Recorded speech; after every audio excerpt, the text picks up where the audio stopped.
First question is from Matt DeFranks. Matt?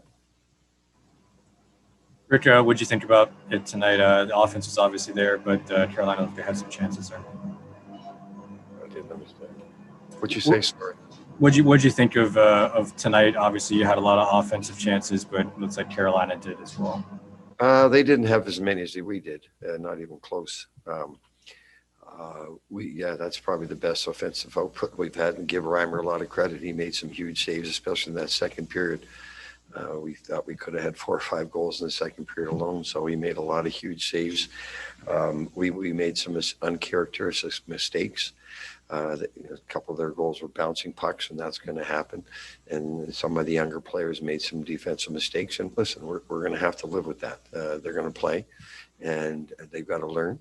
And they made some mistakes defensively, but they're going to get better for it. But they're going to play, and they'll learn from it. But overall, if you ask me, could we have won the game? Absolutely, we could have won that game. Next, we'll go to Mike Heika. Mike? Hey, Rick, I think you said on the radio that some of the details were lacking. Is that one of the reasons for this 7-game stretch right now? Yeah, but it's a couple of, you saw some of the goals, just a couple of details were lacking. Yeah, but it was better tonight. I mean, again, the forecheck was going good. We had some great chances on the rush. We go offside and another goal. It's 2 games in a row now. We've had a goal called back on us, but that's hockey. That's going to happen.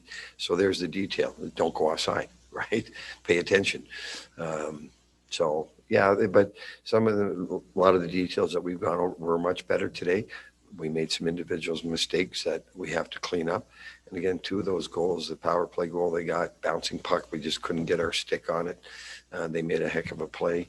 And the second goal, just bouncing puck, and we lost coverage. So, the details we have to keep working on it. All right, next we'll go to Saad Youssef. Saad? Hey, Bones. A lot of the players that we just talked to tonight said the start of the game needs to be better. How can you guys improve coming out of the gate? We've done everything well. We'll just keep trying. We've talked about it. We've addressed it. We'll just keep trying. I mean, the first, listen, we hit the crossbar right before they had anything going. We hit the crossbar. Rupe broke in the power play. The goalie made a huge saves. So we had a couple of opportunities to get a 1-0 lead. We didn't cap. We had a great shot from the slot. We put it over the net. The opportunities to get that early lead were there, and we didn't capitalize. It's simple as that. And then they come down and they get a broken play, power play goal. Hey, that's hockey. That's going to happen. But I thought at least we created some offense early. It just didn't go in. Next, we'll go to Matt DeFranks. Matt? Rick, what's your level of concern that these close games haven't gone your way, even though you've played decently enough to win them? Hey, well, listen, our record could be a whole lot better than this right now, and that'll even itself out. We've got 47 more games or 45 more games to go, sorry. It'll even out. We keep playing like that, we'll win more than we lose. Next, we'll go to Mike Heika. Mike? What did you see from Rope? He seems to be on his game right now. He's flying out there, and he's creating a lot of offense.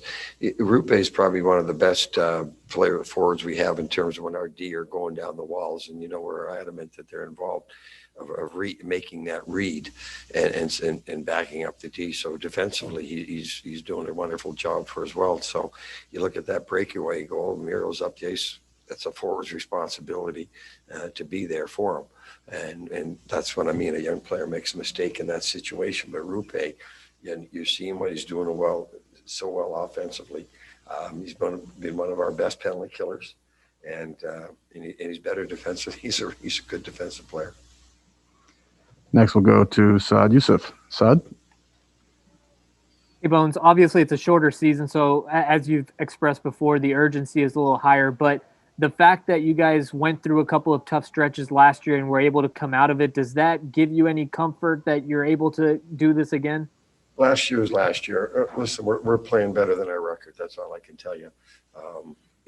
So I think if we just stay with it, and I'm not worried about last year. That's gone. The way we're playing right now, If we stay with it and clean up a couple of things and give the young players some more experience, we'll be okay. All right, we'll take 2 more questions for Coach. First from Matt DeFranks. Matt? Just curious about a couple in-game changes. Looked like Roddick and Jason Dickinson flip-flop spots, and then I think Miro and John switched spots on the different power play units. Just what was behind those? Well, the power play has been, hasn't been clicking like we need it to click. So we've done that before.